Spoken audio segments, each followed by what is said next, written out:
who thought differently and made an enormous difference to the lives of thousands of students all over the world. The story of Dr. Shantaram Balwant Majumdar, the founder of Symbiosis. It began when Dr. Majumdar, the rector of the boys' hostel at Pune's historic Fergusson College, was spending a quiet afternoon in his quarters. All students from India had left for their Diwali vacation. Only students from other countries had stayed back. Suddenly, Dr. Majumdar's attention was drawn by the sight of a girl student. She was standing under a window of the boys' hostel, stealthily passing a small parcel to a boy inside. Suspecting mischief, Dr. Majumdar went to the room to investigate. What he saw there left him disturbed and distressed. The girl had gone there to provide food to a Mauritian boy suffering from jaundice.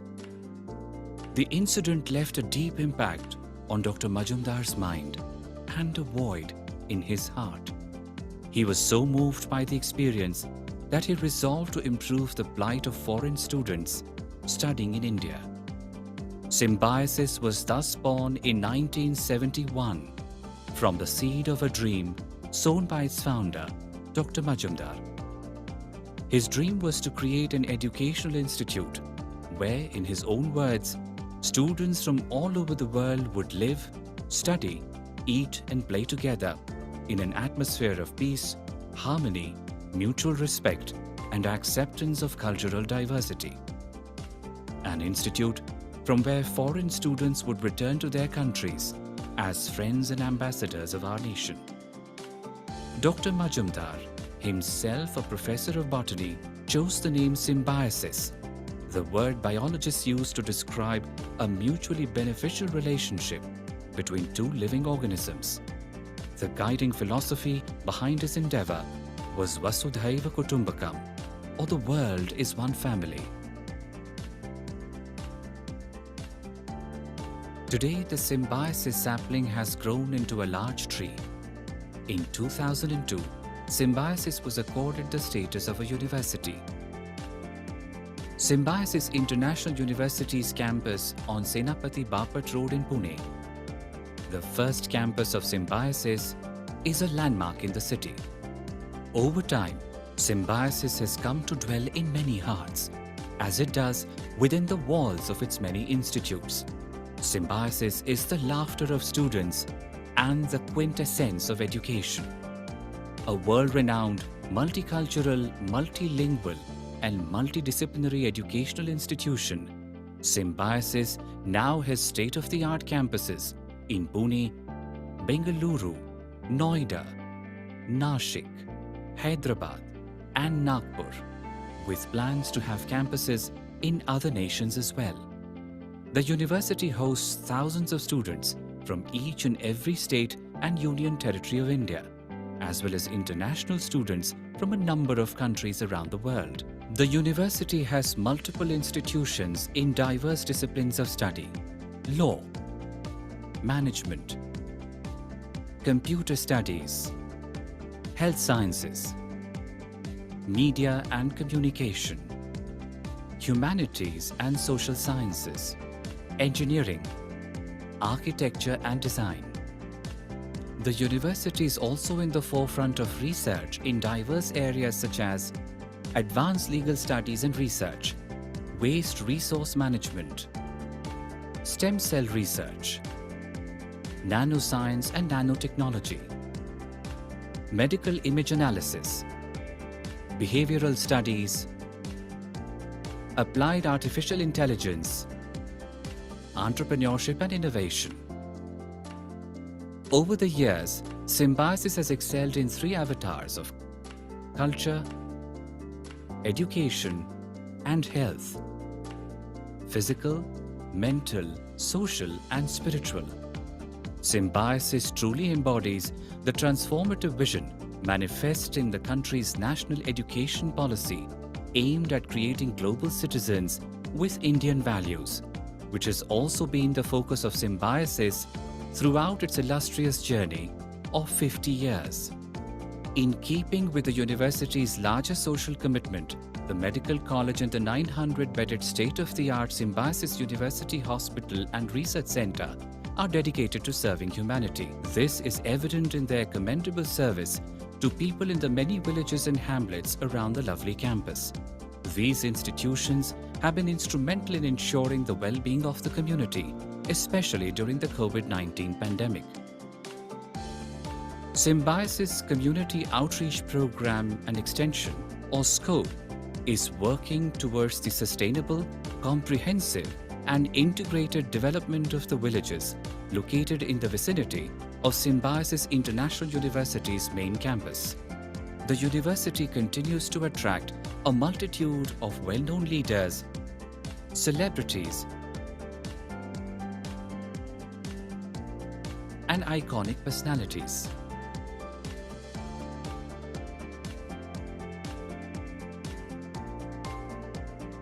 A lesser-known facet of symbiosis is the wealth that Mother Nature has bestowed upon it. The university campus at Lovely is home to a large variety of flora and fauna.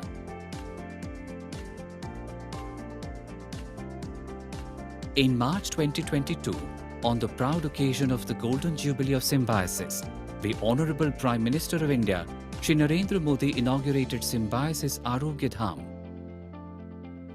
50 years ago, the idea germinated in my mind to promote friendship and understanding between foreign and Indian students and thereby promote international understanding. Today, we are celebrating Golden Jubilee of this golden idea. कि 50 साल की आपके पास एक ऐसी पूंजी है, अनुभव की पूंजी है, अनेक एक्सपेरिमेंट करते करते आप यहां पहुंचे हैं। एक खजाना है आपके पास, ये खजाना भी देश के काम आएगा। आप फले फूले और यहां पर आने वाले हर बच्चा अपना उज्जवल भविष्य बनाने के लिए आत्मविश्वास के साथ निकल पड़े। बहुत बहुत धन्यवाद, बहुत बहुत शुभकामनाएं। For Symbiosis International University, the world was, is, and will always be its family. Vasudhaiva Kutumbakam. Good evening to one and all present here. I, Deepti Vaidya, on the behalf of Symbiosis Statistical Institute, would like to extend my warm welcome and invite you all for this immensely knowledgeable session on National Sample Survey. The National Sample Survey is a large-scale continuous survey conducted by the Government of India to collect data on various aspects of the country's population and economy. NSS plays a significant role in shaping India's development policies and programs by providing accurate and up-to-date information on various aspects of the population and the economy. It serves as a valuable resource for understanding the social and economic conditions of the country and making informed decisions. So, without any further delay, let me now proceed to invite our director, Professor Dr. Sharvari Shukla ma'am, to deliver the welcome address. Respected guest for today's session, JAYAPRAKASH ji, then participants who joined us from all over the, from many colleges, not only from Symbiosis Statistical Institute, my own students, staff, and faculty member. Let me take this opportunity to welcome each one of you for this particular session, which is really planned very systematically because this is third session in the line, and I'm very happy to mention that today's speaker, he has kindly accepted our invitation. So JAYAPRAKASH ji, I'm really thankful to you that you have accepted our invitation to deliver the session on such an important topic. As Deepti has mentioned, like this is very, very important topic and very near to the heart of any statistician, because we as a statistician, we use a lot of NSSO data. Or NSSO data coming from so many rounds, and especially when you are doing a lot of analytics, then this is really rich wealth of the data, which I feel, and I also worked on some of the aspects related to NSSO data. Normally what happens at Symbiosis Statistical Institute, we offer master's program as well as we offer the undergrad program. So in master's program, we feel that, we do have all the specialization like say data science or industrial statistics or say biostatistics. Recently, we also launched for the actuarial statistics. However, I always feel that most of the participants or most of the students who approach SSI, they are a little bit, unaware about the official statistics, where a lot of data is readily available for all of them. So on that ground, I feel that it is really important for all our students. And now we do have the, UG program where we are offering BSc in applied statistics and data science as a minor and as a major, and then business studies as a minor. So all my even UG students should be getting interested in these kind of data sets which are really easily available, and with their analytical ability, critical thinking ability, they should be exploring more and more about this particular data. So what I felt is though we are offering so many specialization, but whoever we are catering for, they are little less aware about the especially about the ISS and the various data sets which government do have, whether it is say NFHS or NSSO. So on this line, we felt that there is a need, and then our student and the even student from other colleges, they are also looking forward these kind of sessions where people like JAYAPRAKASH ji, they can handhold student and they can make us a prize. Sometimes even it is learning for all the faculty members to explore these kind of data sets and publish the research idea based on this kind of data sets. So I'm so thankful to the today's speaker that he has accepted the invitation. With this, I welcome each one of you to this particular session, which is going to be very interesting session. I know that we do have more than 100 participants. Some of our students have joined in a group from the class. We also do have JAYAPRAKASH ji. We also do have students, and the participants join not from SIU, but even from the other institutions. So I welcome each one of you, and I take this opportunity to thank our today's speaker, JAYAPRAKASH ji. And I'm really looking forward, at least I'm very thrilled to understand what are the updates when it comes to NSSO. And we are looking forward to have many such sessions. And with this, let me stop here, and I welcome each one of you to this particular gathering. Over to Deepti. Thank you. Thank you, ma'am. Now I would like to invite Shrikant, master student at SSI, to introduce our esteemed guest for today, Mr. JAYAPRAKASH HONRAO, sir. Over to you, Shrikant. Thank you, Deepti. It is an absolute privilege to introduce our esteemed guest speaker for today, Mr. Jayaprakash Sudhir Onrao, sir. With a profound background in statistics, Mr. Onrao earned his MSc in statistics from Shivaji University, Kolhapur in 2011. His journey began with Punjab National Bank in 2012 and swiftly ascended to the pinnacle of Indian statistical services with All India rank 11 in the very same year. From there, Mr. Onrao contributed significantly to the National Sample Survey Office, that is NSSO, at Chhatrapati Sambhajinagar, first as an assistant director and subsequently as a deputy director. His expertise was further honed during his tenure at IBM Nagpur in the capacity of deputy director from 2017 to 2018. In the subsequent years, he played a pivotal role as a deputy director at NSSO Ahmedabad. In 2023, he took on the role of joint director at NSSO Chhatrapati Sambhajinagar, reaffirming his dedication to the advancement of statistical research. So, without any further ado, I would like to call Mr. Jayaprakash sir to enlighten us. Over to you, sir. Thank you, Shrikant. Am I audible? Yes, sir, you are audible. Okay, I will share the presentation first.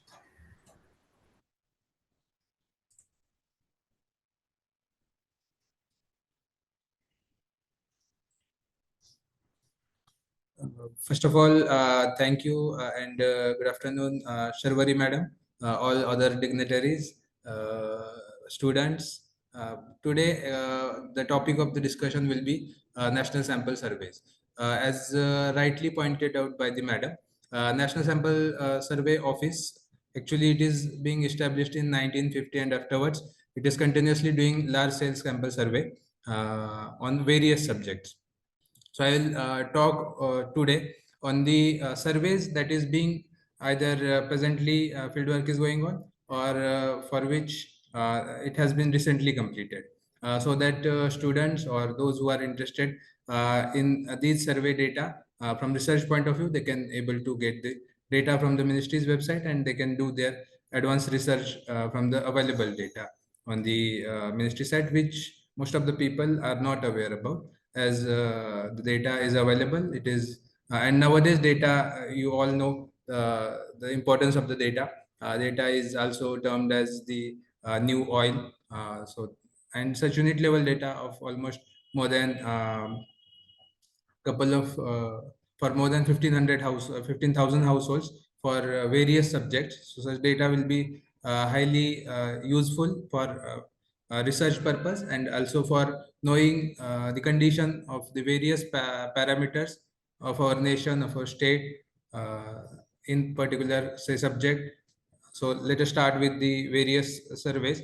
Before going to the survey, I'd like to highlight some of the what is NSSO, how it is being established, and what is the sample survey.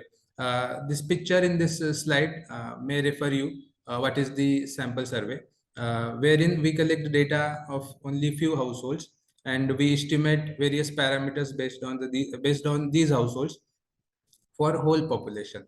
So these are large scale sample surveys.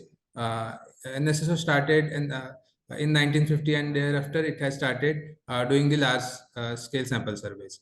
The large scale sample surveys means there is requirement of lot of research, lot of planning, and how it is being done in NSSO. We'll see. Before going to that, there are 4 divisions in NSSO which handles this large scale sample survey in different parts. I mean to say that to conduct a survey, we have different parts of it. First is to design the questionnaire, to select the subject, then design a questionnaire, then formulate a plan for publication of these results. This kind of work is being done in SDRD, in short, or Survey Design and Research Division, wherein the subject will be finalized. After that, a questionnaire or the survey instruments, including instructions for field staff, is being finalized. And after that, these instruments will be passed on the field operations division, wherein I'm working, where a field operation division field work is being conducted for the various survey. So field operations division's role is to collect the data for the NSS surveys. After collection of the survey data, the data goes for processing to data processing division. Nowadays, data is being captured through a CAPI or tablet-based devices are there, wherein data will be captured. The enumerator will go to field with a tablet. He will capture the data directly in the tablet, and the data, after proper scrutiny and other checks, that data will online or through internet will be submitted to data processing division, wherein they will further scrutinize it, and they form a table and publish a result based on publication will be done again by SDRD. Anyone has any doubt? Some voices. अरे यार दुरंतो भी waiting. Someone is saying Duronto waiting था. I think someone is unmuted. Please mute yourself. हम right का था. 8-9 Himanshu, अरे please. Sorry to interrupt, sir. Somebody is on unmute. Can you please be on mute? कभी तो प्राइस लगता है ना. और फिर टाइम तो क्या लेट होता है train. Kritika, you're unmute. Can someone from the admin role mute the Sorry, sir. Can someone from the admin role mute the participant? Okay, I think muted. I'll proceed further. The survey result will be again published by the SDRD with the help of DPD, and coordination among these 3 divisions is done by SCD or Survey Coordination Division. So this is in short role of various divisions of NSSO. Will not go further in detail in that division's role and their presence, where they are present, and all etc. We'll go to FOD's part first, because most of the surveys, or all surveys that for which NSSO conducts the data, conducts the survey or collects the data, the field work is being done through FOD or Field Operations Division. I will highlight some part of the Field Operations Division, as from name itself it is identified that field work is being conducted in this division. So its presence is all over India, because NSS survey generally takes place all over the India, including all states, all minor states, all UTs. Its headquarters is in Delhi. There are 6 zonal offices, 53 regional offices, and 116 sub-regional offices, wherein various field staff is there. They go for the survey and conducts the survey. So in all, 176 offices are there of Field Operations Division, wherein field work of the various surveys is being done. Some of the surveys that is going on or recently completed is as in the screen. First of all, I will start with the socio-economic survey. If in between anyone has any doubt, they can raise your hand, and I'll address the doubt there itself, so that he will be able to concentrate further. Socio-economic survey, as pointed out by Madam also, these surveys are one of the basic surveys that from where NSSO got its credibility or name or recognition, that is socio-economic survey. Socio-economic surveys are generally round-based surveys. Round is of generally of having 1 year period, and in special cases even 6 months rounds are also there, wherein data on various parameters of the housing conditions or the socio-economic parameters of the population is being collected. We'll go detail in more detail further. Before that, I'll highlight each of the survey. Basically, the surveys that is being conducted in Field Operation Division can be divided in 3 parts. One part I can say is household surveys, wherein data from the household is being captured in the survey. Other is establishment surveys, wherein data is collected from the establishments or various enterprise to get there to what is the use and what is purpose, that we'll discuss at that time. But some are the household surveys, some are the enterprise surveys. So there is one survey called agricultural survey, wherein field official go to agricultural field and collect data from there also. And another one or last type of the type is price collection, wherein will our staff go to market, collects the data of the price of the various items and what is its use, that we'll look into detail. First of all, let us start with the household surveys. Household surveys. Before going to household surveys, I will like to highlight why NSS surveys or why NSSO is so important. Or there are many other organizations, though it government, though it non-government organizations, who basically conducts various surveys on various socio-economic parameters. I mean, NSSO is not the only organization at present. Before some years, it was the NSSO, but right now, even private organizations are there who conducts the survey, All India survey on various parameters. But NSSO got its credibility, its recognition because of the following, I could say, points. One is methodology. Very scientific methods are being followed to conduct a survey. The sampling design is being used very systematically. Concept and definition used in the survey are being aligned with the global benchmarks, wherein other organizations or other nations also conduct the survey. These concepts and definitions and other survey instruments is being calibrated with their help, so that the standard data is being collected through the standard questionnaire. The principles that is being created by the fundamental principles, UN fundamental principles, they are all being followed in NSSO surveys. And another thing is from 1950, we are conducting a survey. So we are having, as NSSO is having a lot of database of the various surveys, wherein household data or unit level data. Unit level data, I mean, is household level data. That household level data of each and every parameter for that particular year on that particular subject is available. So these are the reasons because of which NSSO has its name. If anyone is doing any research in public policy, then definitely he must be, or he will be aware about the NSSO surveys, because a lot of survey results of the NSSO is being used for the policy formulation, for the policy, for doing research in macroeconomics. They need NSSO data. So if we say the policy or NSSO or statistics, official statistics or economics in the sense economy, then NSSO data or NSSO is well aware, is aware from their point of view, or provides good data from their point of view.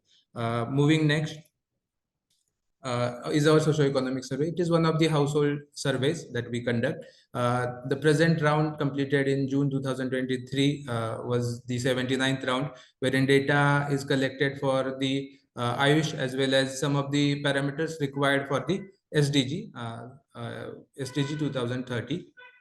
So what is that? That is comprehensive annual modular survey, wherein data for various parameters required to calculate various indicators required for measuring the growth in form of SDG. So that data collection is done in the 79th round with the survey subject as comprehensive annual modular survey. Along with that, one more topic was also covered, that is called Ayush. Can anyone tell me what is Ayush? What is Ayush?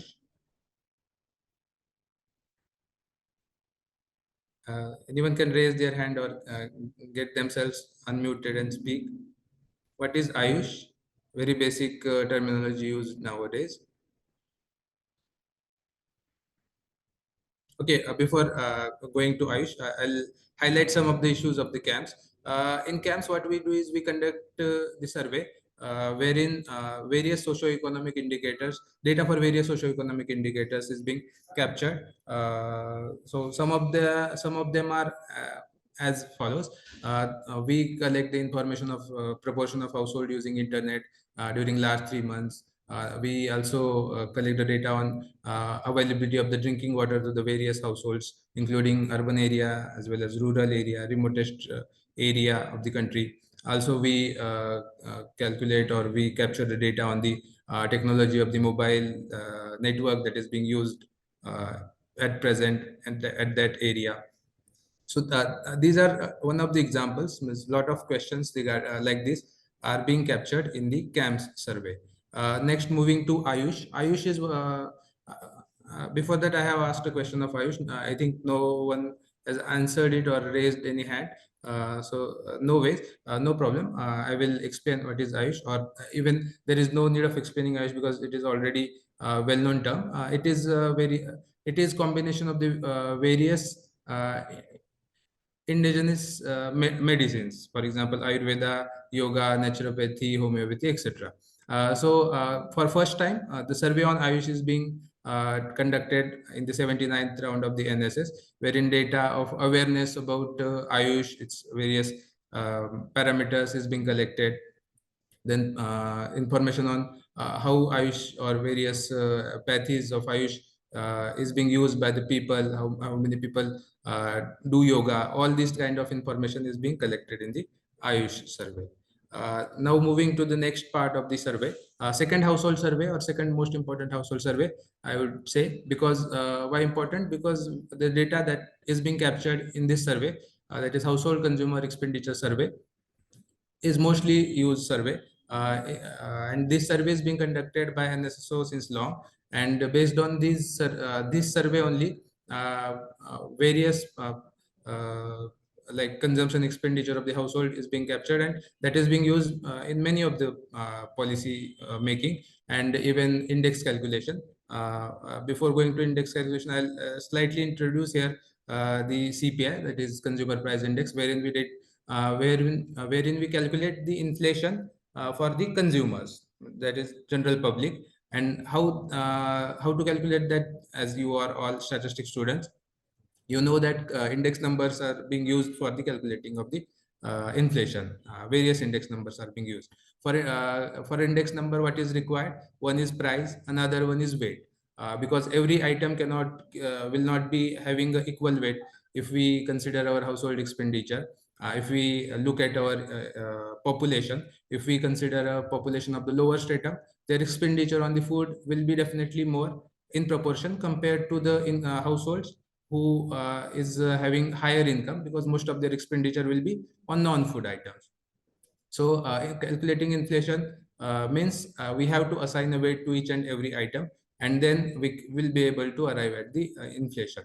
So for that, the weighting diagram or the information on the weights, that how much weight has to be assigned to a particular item. Say if wheat is consumed in every household, then it will not be consumed in equal proportion to every household.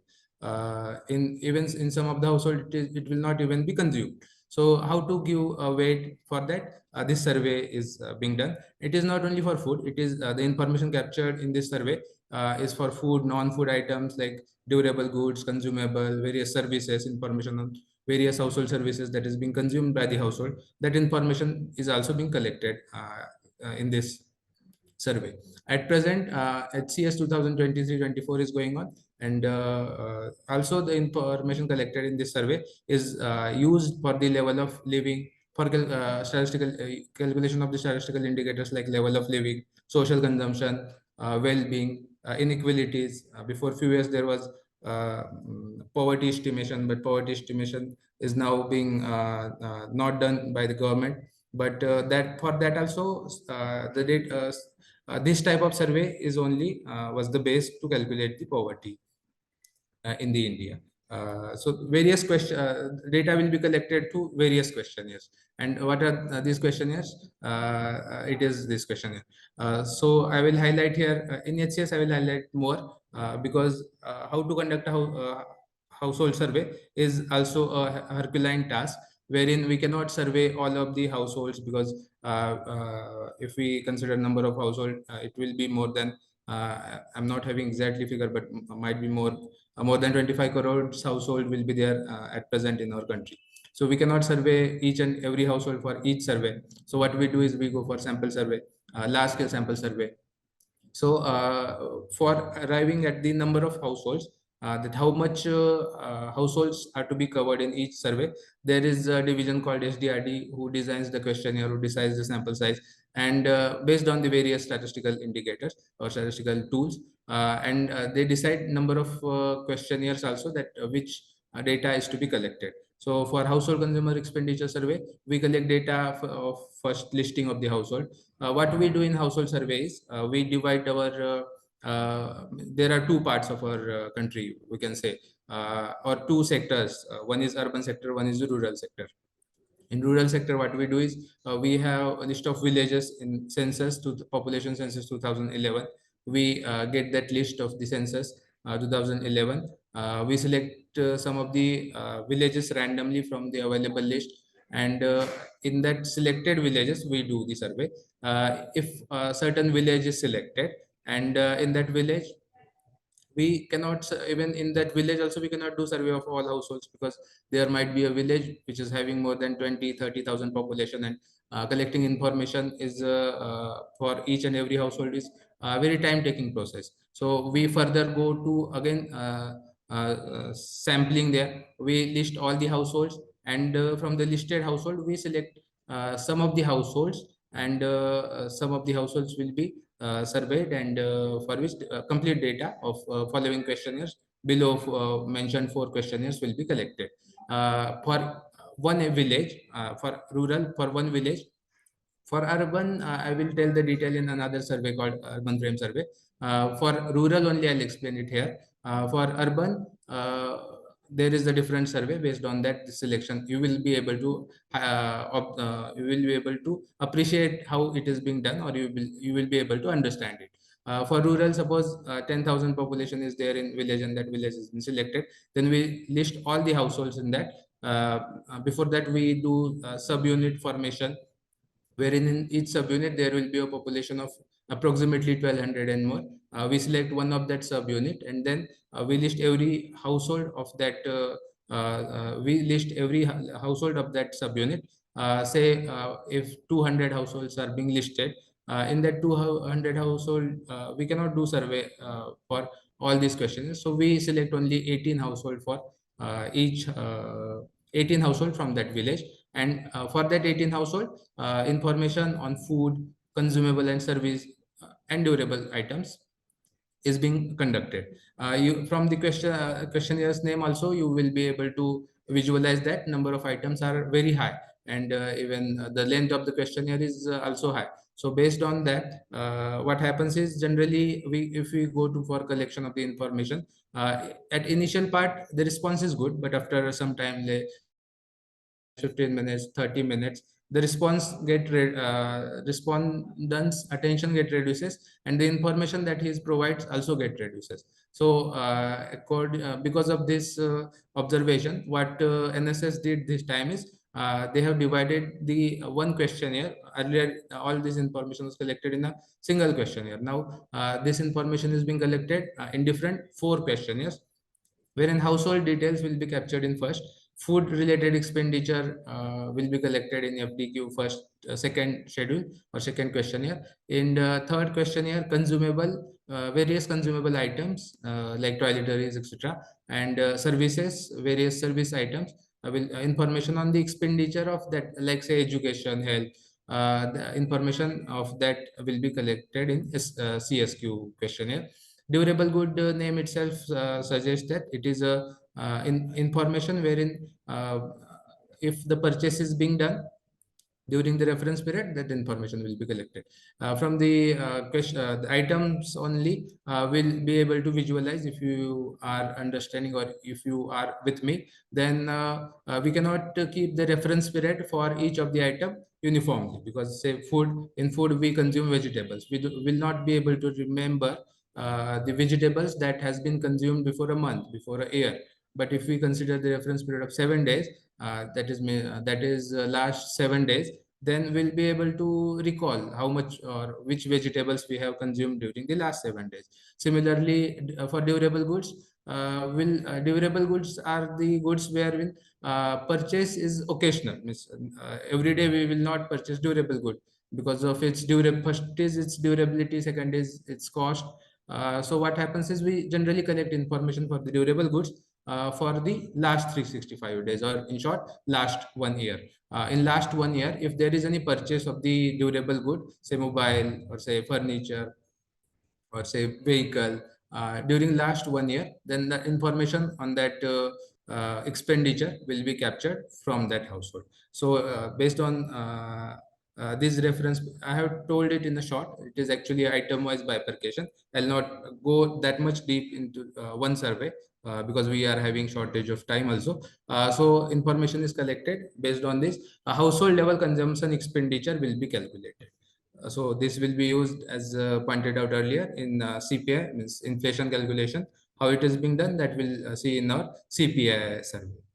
So I'll move to next survey.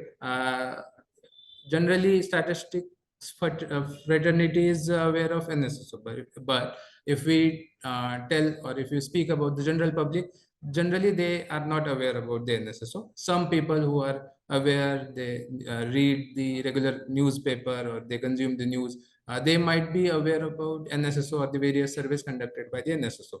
And because the survey coverage of the NSSO is also done in the prime time media or even national media houses, national newspapers like Times of India, Economic Times, etc., etc. So that one of the survey that is being generally highlighted in mainstream media is unemployment employment survey, or here we call it as a periodic labor force survey, wherein data on the various parameters of the labor force is being captured in this survey. And it has been started in 2017, wherein we collect the data in urban as well as every NSS survey is being conducted all over the India, except few villages of the Lakshadweep and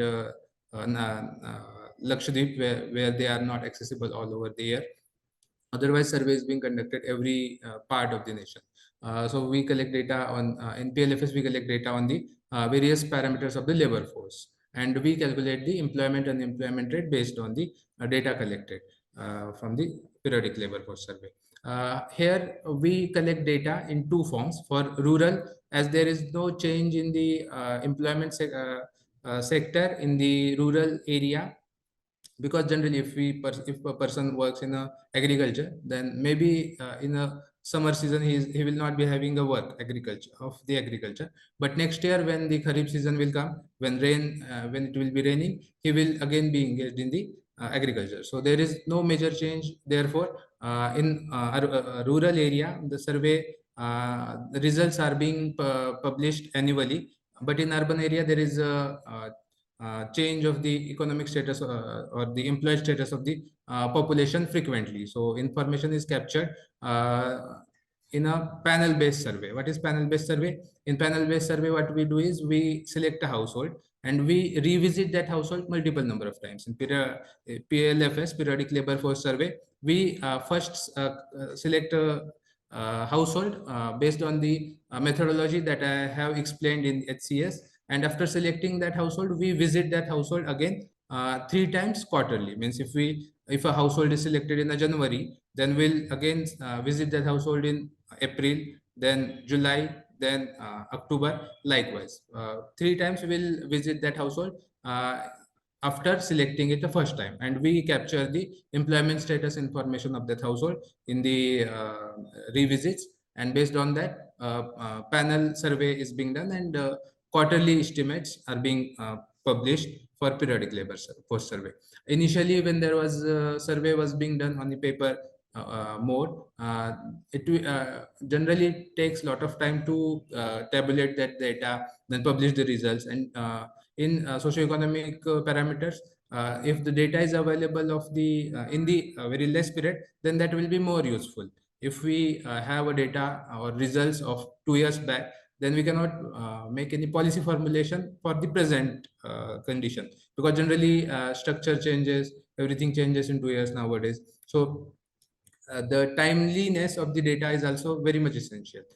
So this periodic labor force survey, which has been started in 2017, wherein the survey result of even 22-23 completed in March 2023 has also been published.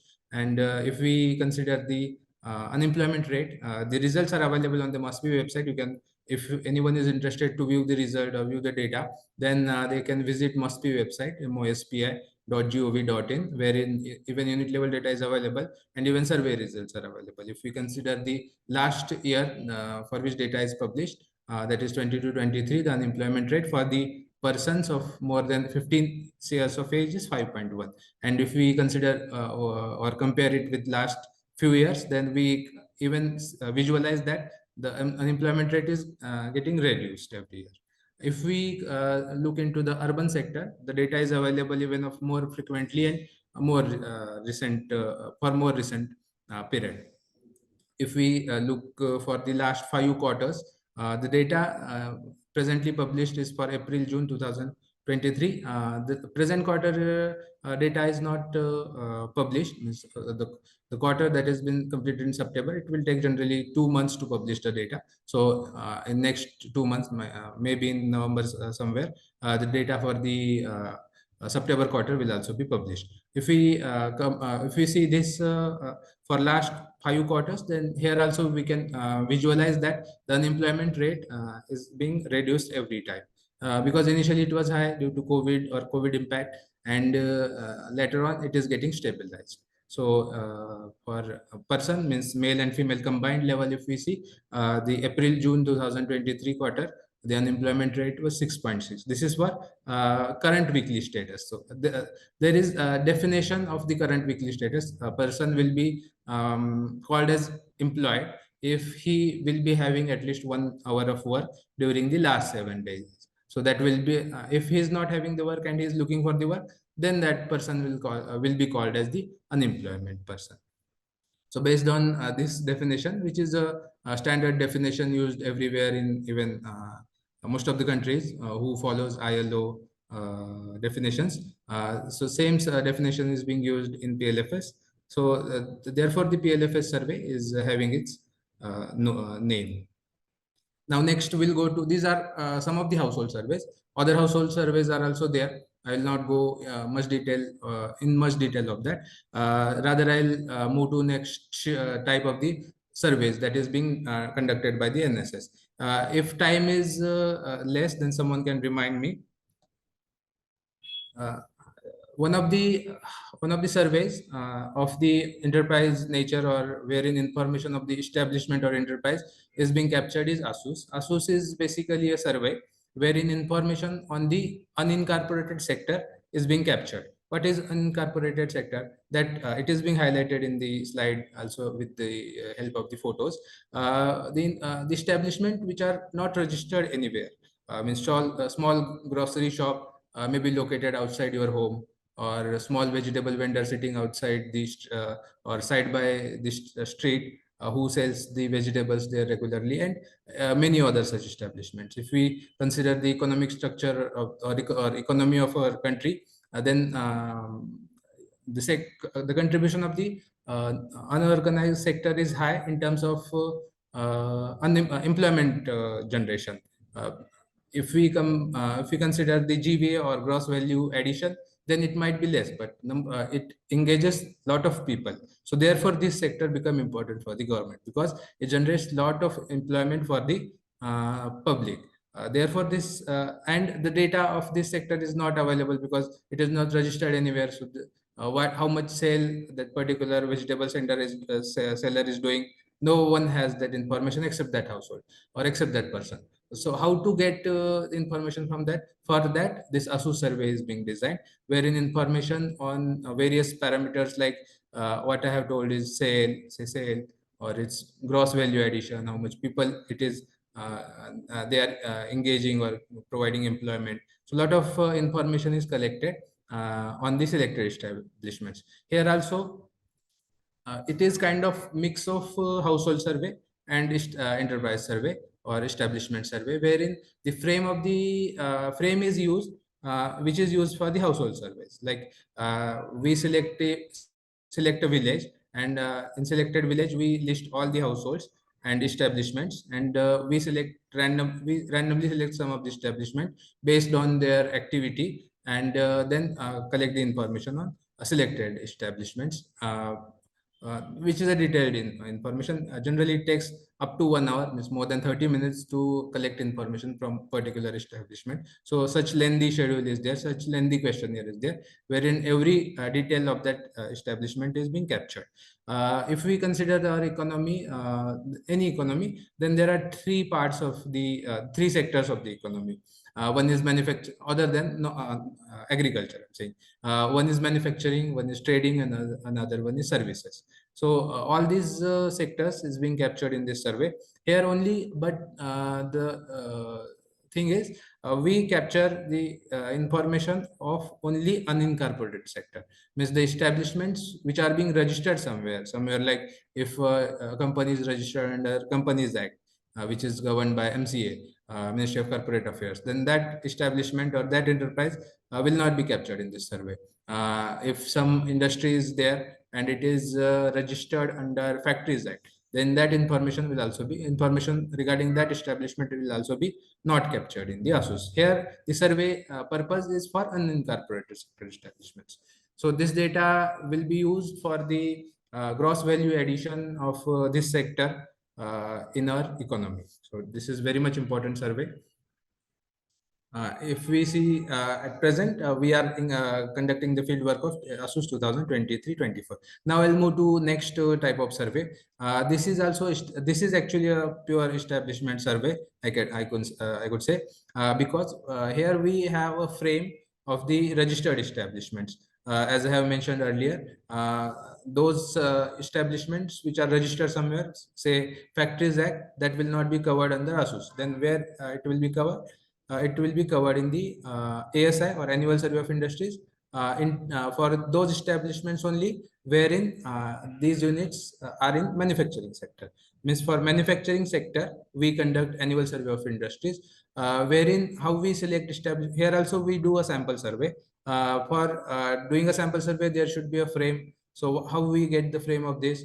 Actually, if anyone wants to start manufacturing industry, he has to get registered. He has to get registered himself under Factories Act 1948. It is amended in some states also. But if we consider a center or which is uniformly followed, that is Factories Act 1948, that entity has to get registered first and then start the manufacturing activity. So from that registration list, we get the list of the updated factories available in our country, and randomly we select some of them, and even on based on its size. Say if establishment is engaging more than 100 employee, then we cover all such units every year in our survey. Such units are called as census units, wherein information on every financial year of that establishment will be captured. And for remaining establishment, wherein their number of employees engaged in that establishment are less, the activity in which they are engaged is also having a lot of other establishments, wherein we can have a large number of establishments. For such remaining establishments, we select some small sample, and we do sample survey, and then information on the establishment, detailed information like how much is their consumption, how much is their production, how much is their value addition, how much employment they generate. Such information is captured in the survey.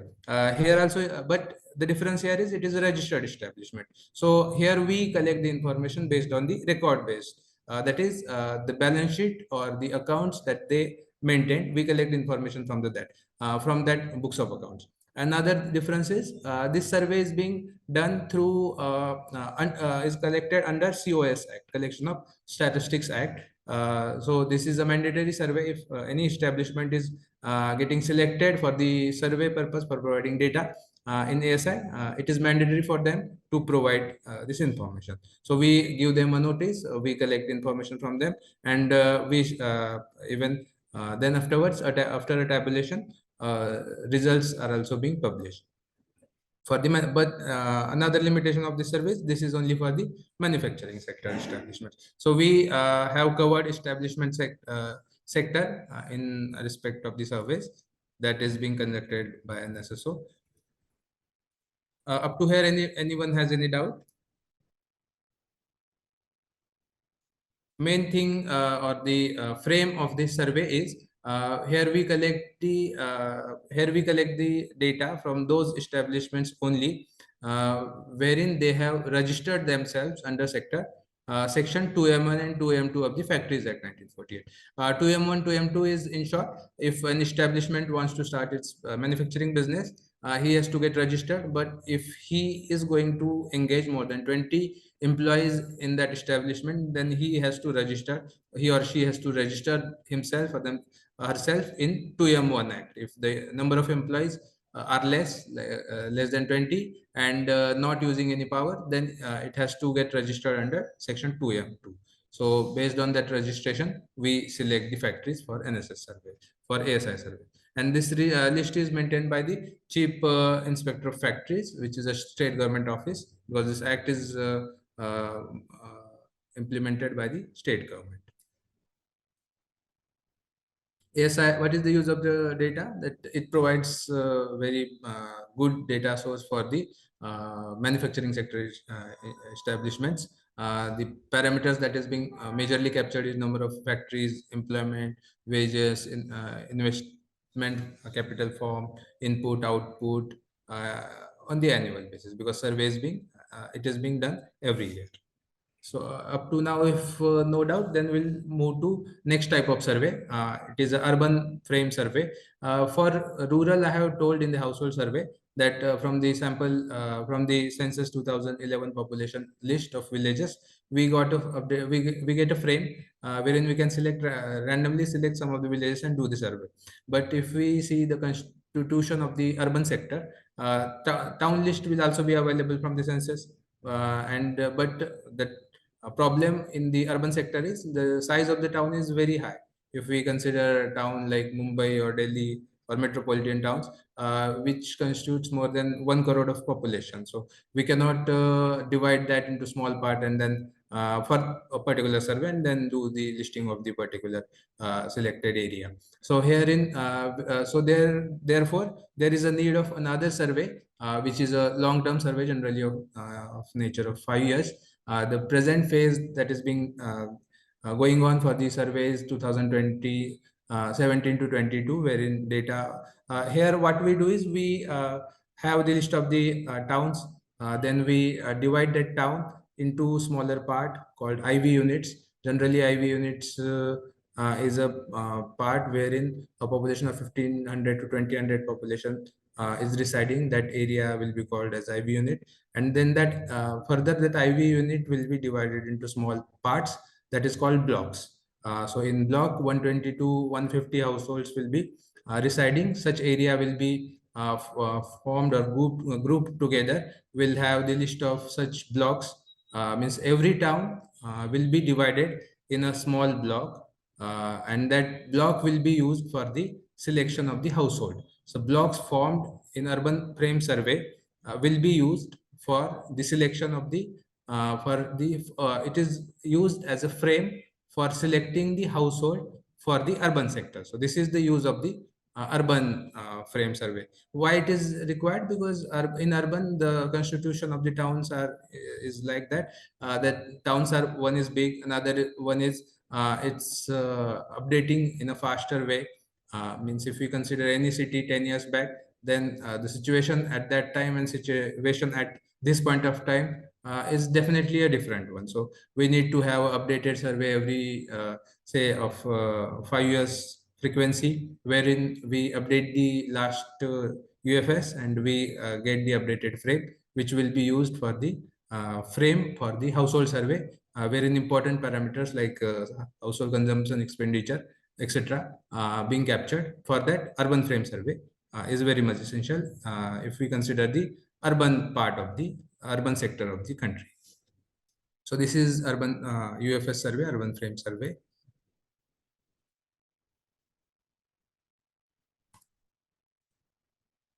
Now we'll move to next type of service, that is price collection. Price collection is important if we consider a household. Means everyone is impacted by the inflation, whether it is growing or increasing, or whether it is not increasing. Everyone is impacted by the inflation. How it is impacted? First is monetary policy by the RBI is being decided based on the CPI or based on the inflation. That CPI is calculated by the Ministry of Statistics and Program Implementation, which is a ministry under which NSSO works. So for that, the field work is being done through FOD, Field Operations Division. So calculating inflation requires, as I have already told, requires some index number. For that index number, some weights will be required. That weights will be captured through the household consumer expenditure survey. I think I have 10 minutes. I'll rush out. HCS, and the price is being collected through this survey, consumer price index, wherein price of the various items that is being consumed by the consumers, that is being captured in the CPI UR, CPI urban and rural. So here different markets are there. We collect the information on the various items in various markets located in various parts of the country. The base year, as a statistician, everyone is aware what is base year. So base year for the CPI UR is 2012, wherein the prices collected during this period will be compared with 2012, and the index is being calculated in that way. So if we check the MOSPI website, Ministry of Statistics and Program Implementation website, on every 12th of the month, then you will be able to get the result for the previous month. So it is one of the fastest index that is being done through by our nation, and not at a national level. Even if we consider at international level also, it is one of the fastest calculated index and published also. So CPI is used for calculating the inflation in urban as well as rural, and also subgroups are also there, means food, non-food. So for food, CFPI, it is called as CFPI. If we consider the inflation rate of the last month, that is September 2023, it is 5.02 at combined level. At urban, it was 4.65, and rural, it was 5.33. Initially, I also told that RBI also monitors this rate. For monetary policy, the targeted inflation is 4%, and their range is of plus minus 2%. That means if inflation is up to from 2 to 6, they are comfortable with the inflation, and if that exceeds that level, that if exceeds 6%, then generally they intervene to get down the prices in the market. Another one of such surveys, RPC, wherein data for CPI ALRL is captured. The index calculator from this data is used for the calculation of the wage rates required for the MG Narega, and other uses are also there, which for which price is collected through RPC. What I have told up to now in the prices is related to consumer price. Another one is wholesale price index, wherein information is collected in point of from the point of view of the wholesalers. Generally, those who purchases it for either production or for trading. For ये जो आपने application दिया है ना, तो address देना होगा जब भी आप फिर I think someone is mistakenly unmuted. और आज भी आपको joining report देंगे. For wholesale price index, we collect the information for the point of view of the wholesalers, means producers, and it is being done by DPIIT, Office of Economic Advisor, wherein the information or the data is being collected through NSSO or Field Operations Division.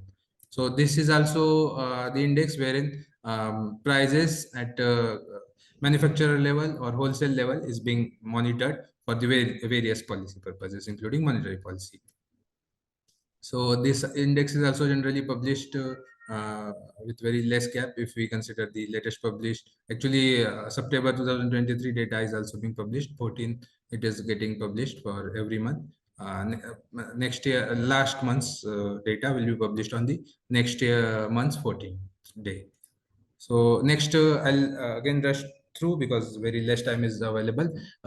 Next is agricultural survey. Agricultural survey is actually agriculture is a state subject. We collect data for agricultural survey also, but major work that is being done by NSSO is generally a supervisory is of supervisory nature, wherein information is being collected by the field officials of the state government. We generally supervise their work, whether they are doing it in a correct way. If there is requirement of the technical nature to them, requirement in terms of the knowledge, then that also being provided by the NSSO, means conducting a training for them, providing them the methodology that how the information is being captured. Herein, I will I will tell in just a minute that just 1 minute that information is collected is of two nature. One is area captured or area wherein a particular crop is being sown. So that information for every crop is being collected, and then CC, crop cutting instruments, is being conducted in selected plots, wherein based on that estimates we'll get all India estimate of production. Say if we are having information of how much plot, how much area is under wheat crop for this year, then and if you also have the yield for this particular year, then we'll reach at the estimated yield for current year, and based on that government decides for that particular in advance whether to import or export that particular product during this year, or whether to import or not. So this is agricultural survey. I have finished almost all surveys. So thank you. If any doubts are there, I think I have rushed 2-3 minutes more. I had taken 2-3 minutes more.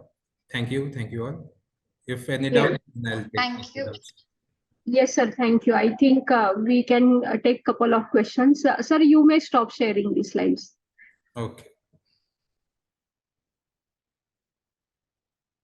So, Dipti, if time permits, then we can have a couple of questions, sir, if you don't mind. Yeah, definitely. I'll take some questions if someone has. Thank you so much, sir. Now we are open for any queries from the side of the participants. You can drop the questions in the chat box.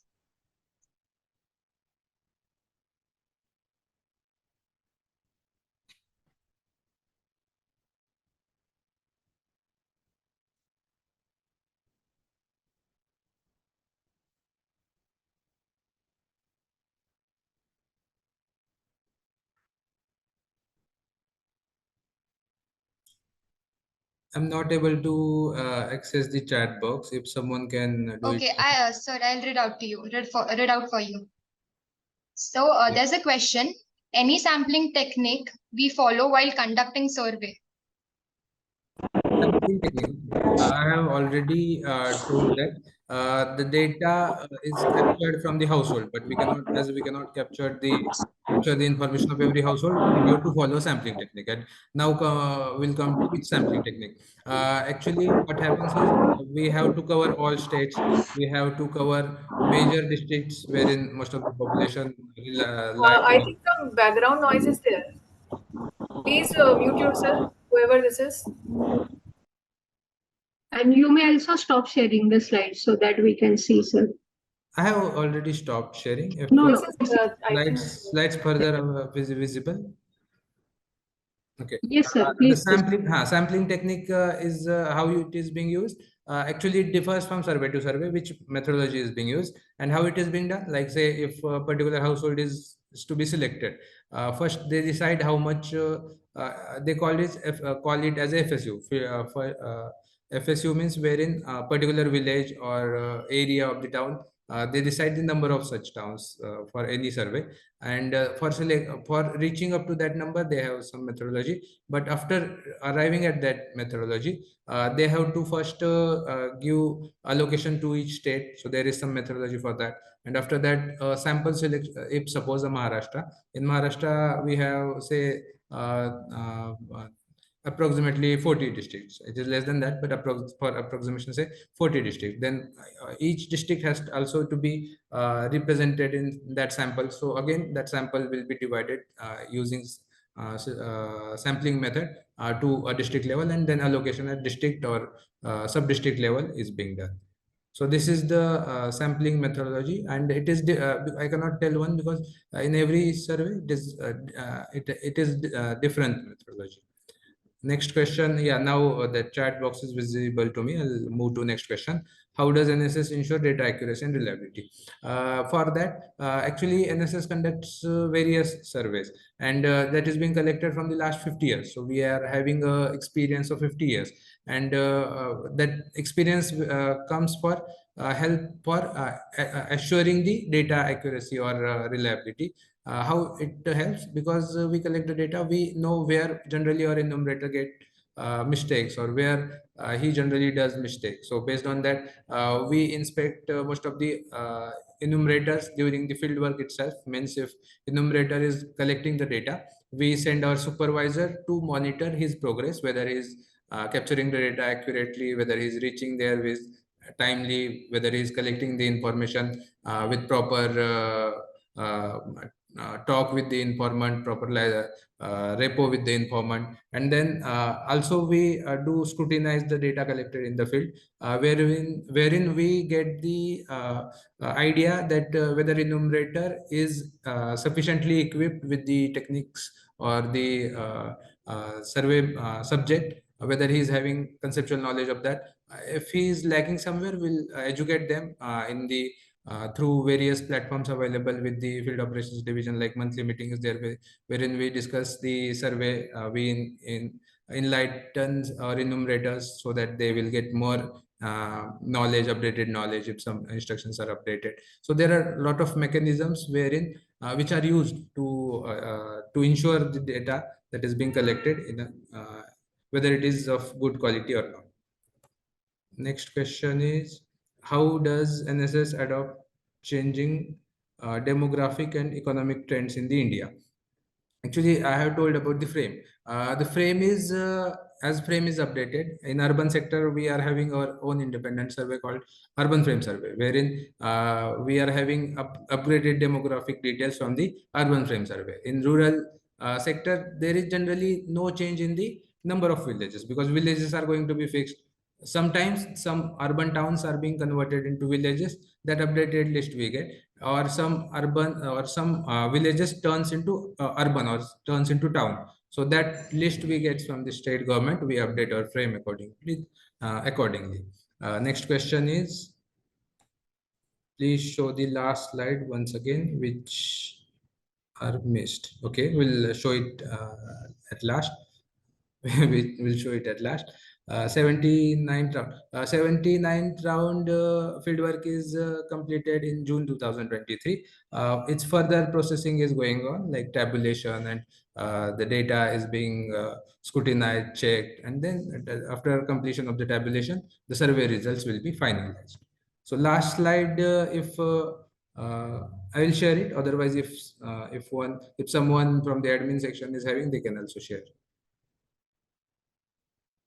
Thank you so much, sir, for resolving the queries and lending your time and esteemed presence.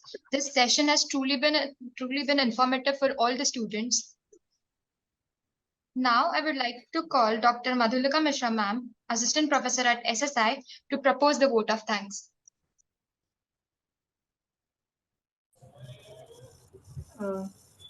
Hello, sir. Thank you. Thank you for such an informative session. And I hope the participants must have learned a lot from this session. This must help them in understanding how the NSSO works, and this will definitely help them orient their interest and think about working at NSS. And although few students have already worked as for their internship this year only, and I myself have worked as an intern at NSSO division in Kolkata in the DPT division. Okay, okay, okay. So that Earlier was a good learning. I was in Ahmedabad. There also a lot of students from Symbiosis Pune Yes, came there for the internship. yes, yes. Many students were there. And so now, on behalf of Symbiosis Statistical Institute, I wish to express my sincere gratitude to Mr. Jayaprakash Rao, sir, Joint Director at NSSO, for graciously accepting our invitation and conduct a session on the National Sample Survey. The invaluable insights shared during the session are bound to have a profound impact on our future endeavors. I extend my heartiest thanks to our esteemed director, Professor Dr. Sharvari Shukta ma'am, for generously providing us with a platform to host this enlightening session. I would also like to convey our appreciation to the faculty non-teaching staff and the IT department for their tireless efforts in ensuring the seamless setup and execution of this session. Last but certainly not least, I would like to express our gratitude to all the participants who have graced us with their presence today. We are deeply thankful to all who have contributed to the success of this event. Your support and participation are invaluable, and we look forward to continued collaboration in our pursuit of knowledge and excellence. Thank you, sir. Thank you so much.